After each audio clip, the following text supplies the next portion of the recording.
the game, cause see the boxing voice. Welcome back, gang, for the first time and hopefully many more to come. Don't forget to subscribe to the YouTube channel and click on the notifications right here, this little bell, so you can get those emails every time we go live. Peace. ThaBoxingvoice.com, live here with Malik Scott. Malik, what's going on, brother? What's up, obviously, anytime a Wilder fight is out, you're always in support. I've seen you in, Alabama in the locker rooms. I've seen you in the gym. But what's cooking for you, man? Heavyweight division is cooking. I know you want to get some of this action. Everybody is active, and the fans are excited about the heavyweights. In such a long time, and the excitement that comes from that, you got to give all credit for Deontay. Deontay to Joshua was up in the division. Then you have the tiers that's under them that's actually getting busy too. But me, as far as myself, I'm looking to get in with anybody, anytime. You know, if you follow me, you know I'm always in shape. I'm always ready to go. So I'm a contract away for anybody that want to send one. Speaking of contracts, obviously they sent one, or you got word of a possible Dominic Brazil fight. That didn't happen. Obviously, Eric Molina stepped in, but talk to me about the potential of that for the future and what that means for Malik Scott, because a win over a guy like Brazil puts you right back in title contention. Yeah, that was I think Brazil and Hearn was supposed to fight. So then my people let me know that when that didn't go through, they was looking for somebody for Brazil to fight. So you know I'm always willing and able. And you know, Don King is half on his card because of Hearn. So Molina got that shot, which I'm happy about. I respect Molina. I respect Brazil too. But I'm just looking to fight anybody with a relevant name, and that's that. Now, what's up with you? Because you do a lot of business with Hearn, but you're not officially with Hearn, or are you? No, TGB is with Hearn. Okay. My promoters is, Tom Brown. So they make sure you're staying active. And I'm staying in the mix, yeah. All right. So any targeted month, maybe? Where we at right now, November? November 1st. It'd be a blessing if I could get one before the year is out, but if not, first quarter of next year. All right. Malik Scott, really quick, obviously, you know Wilder firsthand from being in camp. You've even fought him, friends. Prediction for Saturday night. It's the Hearn Wilder. 2 rounds. 2 rounds. You think he stops him this time? Yeah, definitely. 2 rounds. Why do you think he gets the stoppage though? I've been in camp with Deontay for almost every camp. Even if I'm not boxing him, I'm still in camp with him. You know what I mean? Just giving the energy. And I've never seen him look this sharp in certain aspect of his ability since the Povetkin camp. Because that's the best Deontay was. For that Povetkin fight, now he's back to that. Giving angles, not falling over, fast, hitting extremely hard. Fast, hitting extremely hard. So I think he's 10 times better than he was when him and Hearn worked one time. And counting that, Hearn has been inactive. And Deontay is feeling like Superman when he in the ring right now. And looking like it. It just doesn't add up for like some great fight. It adds up to a walkthrough. It adds up to Deontay having a super night Saturday. So that's what I'm looking forward to. Superman. When you think of Superman in the division, Deontay Wilder.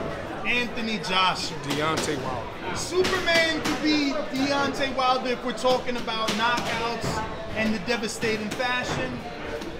But if we're talking about popularity, we're talking about pay-per-view sales, we're talking about that career-defining and financial career-defining fight. It's with Anthony Joshua, 20+ million. But Superman is Superman because of his presence and his ability. Now, Anthony Joshua, we're talking about a marketing genius and the machines that's behind him, well, I give that to AJ. But if we're talking about who looking like Superman, that goes to Deontay Wilder. Now, how do you break that fight down? Obviously, that's the fight Wilder wants. He doesn't want roadblocks and Dillian Whyte. He doesn't understand why. So, he doesn't understand why Anthony Joshua says he needs a couple of fights before he sees Deontay Wilder. Break that one down for us. How's that play out? I think it's in a higher spectral light of things as far as the heavyweight division. I think it's like the heavyweight division fight version. It could be of Tommy Hearns and Hagler. I just feel as though at times when I see Deontay fight and look at Joshua fight, it just look like two different classes sometimes. So we'll say Taka. Taka can't constantly get hit by Deontay for 10, 11 rounds like that. I just don't. At that time, not this Deontay Wilder. This is a totally different Deontay than it was when he won the title. So like this Deontay Wilder, it's just gonna be very, very hard to deal with. That's exactly what Joshua says. He says, "Give me 3 fights. I'm not ready right now." And you have to commend him on that because he's saying, "I'm not." You know what I mean? I'm not ready. Because there was a time when Wilder had 30 fights, and he, to some people, they thought he wasn't ready, and to some, Stavern 2 years ago was Wilder's first test. Right. So it all comes down to the eyes of the beholder. But if you asking me, I just feel as though, as far as ability, as far as examples of guys laying out on the ground and shaking and you being worried for your opponent, and this sport is about gruesomeness. If you're talking about gruesomeness, then you got to go with Deontay Wilder. Now you're speaking of Wilder's knockouts. Frank Lucas, man. And the fashion. I don't know if anyone's ever asked you. I know I have never. But you're on social media. You know, people have said or thought, yo, Malik, he took a dive on that fight. He took a dive on that fight. But they best friends. They know each other. So what's the real deal? Was it, yo, I felt the fucking Bronze Bomber's power. I mean, who the hell's gonna say on camera he fucking took a dive? But what's Malik up with that? Scott would say it. Oh, you would? Oh yeah, because I'm not, bro, I've been doing this all my life. So I don't be really concerned with the opinions of people that never really did this. But but if you ask me what happened, I got hit with a, that's how strong, in my opinion, this kid is. That I done took way harder shots from Deontay and didn't go nowhere. The kid hit me with a hook that wasn't even all the way turned over. Put a lump on my head and knocked my equilibrium off. I couldn't recover. Like, it wasn't even my body. Like my nerves went a little dead and I just couldn't feel it. It was a shot. Like, you know what I mean? And before that, what was it before or after that? I've been sparring this dude, man, and he hit me with shit. Crushing right hands that usually the typical guy will go down from. I take the shot good. Different fight, different night. Tony Thompson hit me with a shot right here. It didn't even look hard. I go down, get up.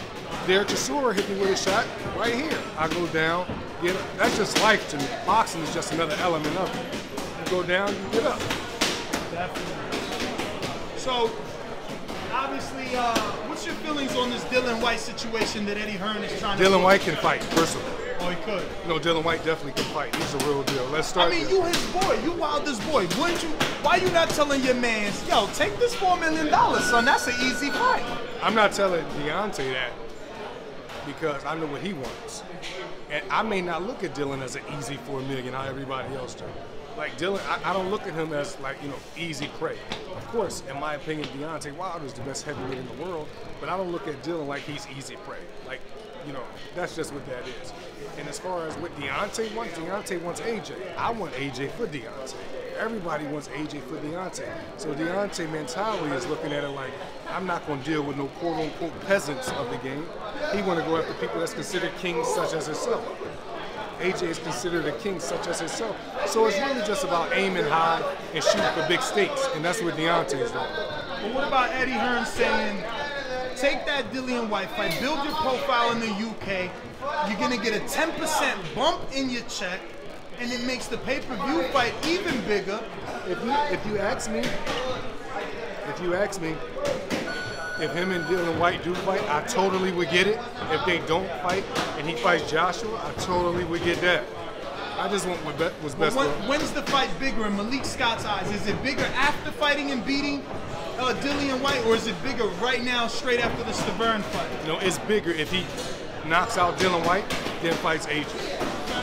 So you respect the plan that Eddie Hearn is trying to put out? Because I spoke to Lou DiBella and he's like, Lou don't get it. Yeah, he's like, yo, you don't dictate.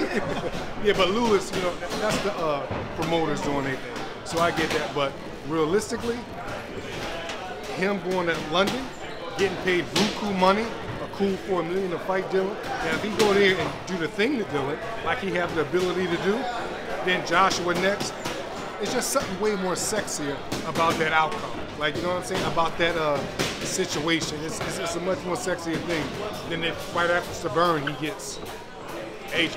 But if after Severn he gets AJ, I'm happy with that as well. But I totally get the business plan that Eddie Hearn is trying to put together. Game, 'cause see the boxing voice.